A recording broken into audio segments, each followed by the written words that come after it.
नमस्कार। स्वागत है आपका इंडिया गेट टीवी पर। मैं हूं अजय सेतिया। मित्रों, वैसे तो यह कहा ही जाता है कि राजनीति में कुछ भी कभी भी संभव है। सारे देश में भले ही कुछ भी संभव ना हो, हरियाणा और गुजरात में जरूर सब कुछ संभव है।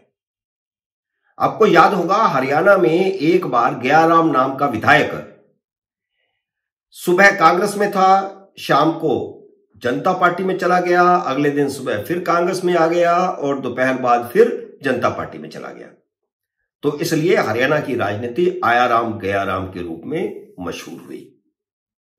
हरियाणा में एक बार कांग्रेस के मुख्यमंत्री भजन लाल सारे कांग्रेसी विधायकों को लेकर जनता पार्टी में चले गए थे और रातों रात कांग्रेस के मुख्यमंत्री जनता पार्टी के मुख्यमंत्री हो गए थे और पूरी सरकार ही कांग्रेस की बजाय जनता पार्टी की हो गई। वैसे यह करिश्मा हाल ही में बिहार के मुख्यमंत्री नीतीश कुमार ने भी 2 बार दिखाया है, लेकिन गुजरात में कुछ अलग होता है, कुछ ऐसा जिसकी कोई कल्पना भी नहीं कर सकता। आरएसएस के प्रचारक रहे शंकर सिंह वाघेला कांग्रेस के बड़े नेता बनकर केंद्र में कांग्रेस की सरकार में कैबिनेट मंत्री बन जाते हैं और प्रदेश कांग्रेस अध्यक्ष भी बन जाते हैं।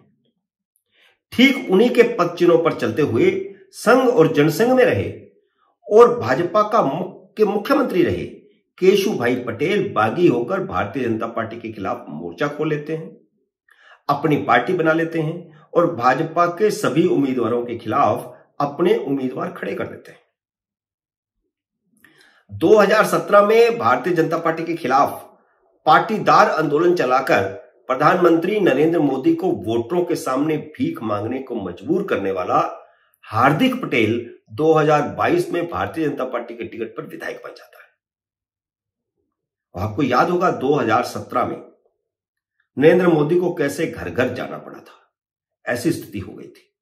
बड़ी कड़ी टक्कर कांग्रेस ने दी थी इस पाटीदार आंदोलन के कारण ही, क्योंकि उस समय हार्दिक पटेल कांग्रेस में चले गए थे। वह चुनाव नहीं लड़ सके थे क्योंकि सिर्फ 24 साल उनकी उम्र थी और विधायक का चुनाव लड़ने के लिए 25 साल की उम्र होना जरूरी होता है। अब आम आदमी पार्टी की बारी है। आम आदमी पार्टी गुजरात में सरकार बनाने का दावा कर रही थी, लेकिन जब सिर्फ 5 विधायक जीते तो वे पांचों भी हतोत्साहित हैं।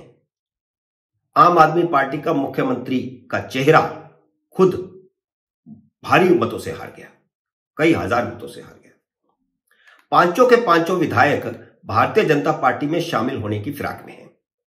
उनकी बातचीत चल रही है, वे छटपटा रहे हैं क्योंकि आम आदमी पार्टी के साथ रहकर के उनको कुछ हासिल नहीं होगा, ना वे अपने विधानसभा क्षेत्र में सेवा कर पाएंगे। एक विधायक भूपत भाई भ्यानी ने तो सार्वजनिक तौर पर कह ही दिया है कि वह दल बदल कानून की परवाह किए बिना भारतीय जनता पार्टी में शामिल हो जाएंगे। उन्होंने तो बाकायदा भाजपा को संदेश भी भेज दिया और भारतीय जनता पार्टी ने हामी भी भर दी है।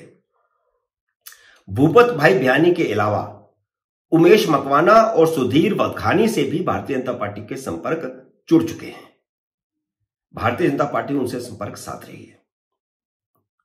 भाजपा चाहती है कि 4 विधायक शामिल हों ताकि दल बदल कानून का कोई असर ना हो। दल बदल कानून के मुताबिक अगर विधायक दल में से 2/3 विधायक अलग हो जाते हैं तो उन पर दल बदल कानून लागू नहीं होता, जैसे महाराष्ट्र में हुआ। शिंदे उद्धव ठाकरे से अलग होकर के अपने साथ 40 विधायक ले गए, जो तो 2/3 से ज्यादा था। 2/3 के लिए 39 चाहिए थे, वो एक विधायक ज्यादा लेकर के अलग हो गए और वो आज मुख्यमंत्री हुए। इसलिए भारतीय जनता पार्टी की हेमंत भुवा और चेत्रभाई वसावा के साथ भी बातचीत चल रही है। दोनों मान गए तो सभी पांचों को भारतीय जनता पार्टी में शामिल कर लिया जाएगा। तीनों निर्दलीय धर्मेंद्र सिंह वाघेला, धवल सिंह झाला और मावजी भाई देसाई भारतीय जनता पार्टी को समर्थन दे चुके हैं। उन्होंने सार्वजनिक तौर पर ऐलान किया है। लेकिन दल बदल कानून के मुताबिक निर्दलीय विधायक किसी पार्टी में शामिल नहीं हो सकते, तो वे भारतीय जनता पार्टी में शामिल नहीं हो सकते। भारतीय जनता पार्टी विधायक दल का सदस्य नहीं बन सकते। विधानसभा से बाहर वे भारतीय जनता पार्टी ज्वाइन कर सकते हैं। कोई भी निर्दलीय विधायक किसी पार्टी में शामिल नहीं हो सकता, उसकी विधायक दल का सदस्य नहीं बन सकता, लेकिन पार्टी में शामिल हो सकता है। भारतीय जनता पार्टी के सहयोगी बन सकते हैं। दरअसल ये तीनों विधायक वे हैं जिन्होंने गुजरात विधानसभा चुनाव से पहले भारतीय जनता पार्टी से टिकट मांगा था। वे भारतीय जनता पार्टी के कार्यकर्ता थे, उनको टिकट नहीं मिला तो वे बागी होकर के चुनाव लड़े निर्दलीय के तौर पर और जीते।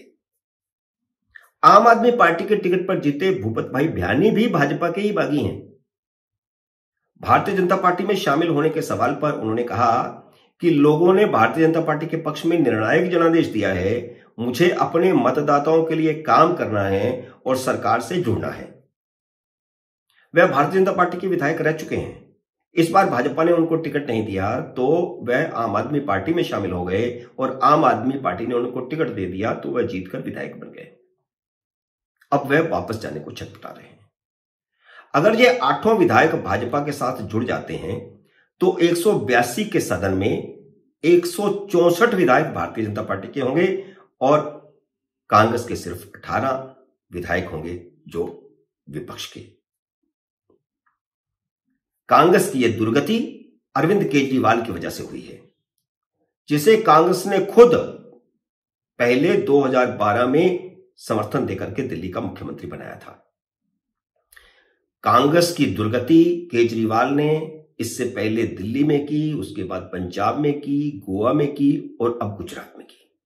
भाजपा के नेता और पूर्व मुख्यमंत्री दोबारा मुख्यमंत्री बन गए हैं भूपेंद्र पटेल। उन्होंने प्रधानमंत्री नरेंद्र मोदी की मौजूदगी में और भाजपा के अन्य बड़े नेताओं मुख्यमंत्रियों की मौजूदगी में शपथ ग्रहण कर ली। उनके साथ 25 कैबिनेट मंत्री भी बन गए। गुजरात के मुख्यमंत्री के रूप में पटेल का यह लगातार दूसरा कार्यकाल शुरू हुआ है। उन्हें चुनाव से सिर्फ 1 साल पहले ही मुख्यमंत्री बनाया गया था। भाजपा हमेशा से शपथ ग्रहण समारोह को हिंदू समागम की तरह मनाती रही है। इस बार भी 200 संत शपथ ग्रहण में मौजूद थे। मित्रों, उम्मीद है गुजरात का मेरा यह विश्लेषण आपको पसंद आया होगा। मेरे इस वीडियो को लाइक करिए, शेयर कीजिए और अगर आपने मेरे YouTube चैनल को अब तक सब्सक्राइब नहीं किया तो कृपया सब्सक्राइब कीजिए और घंटी का बटन भी दबाइए ताकि जैसे ही मेरा नया वीडियो आए आपको सूचना आए। मेरे नए वीडियो का करिए इंतजार। तब तक नमस्कार।